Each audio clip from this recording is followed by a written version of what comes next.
So law school. Tell us about law school. So just to frame this, right? So I've already mentioned both of my parents are lawyers. My mom's a lawyer, my dad's a lawyer, my stepdad's a lawyer. I was supposed to be a lawyer. That was just like my path from as early as I can remember. That's what I was supposed to do. And no point did it ever occur to me that I would make a living in games. I had this mental block.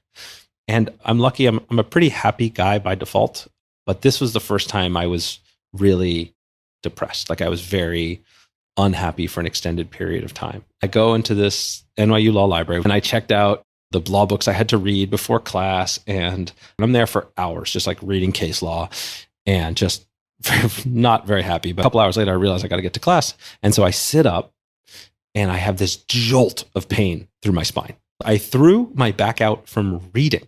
That is how unhealthy I was. I was about 40 pounds heavier than I am now, how just like miserable I was. And this was my first clue that I'm on the wrong path. This path of trying to win whatever game's in front of you, it can be way worse to win the wrong game than even to lose one that you actually enjoy playing. And that was a big shift for me. That summer, I had an opportunity to go and work on a Marvel Comics card game for a company called Upper Deck in San Diego. I flew across country to go and work there for the summer.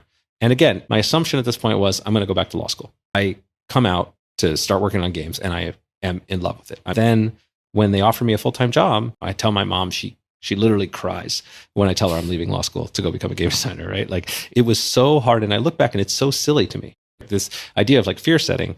In fact, I wasn't really giving up anything, right? I could always go back to law school, but it just didn't feel like that at the time. And so being able to break out of that spell and then go follow a path that was really passionate for me and that I was really excited about, one of the best decisions I ever made.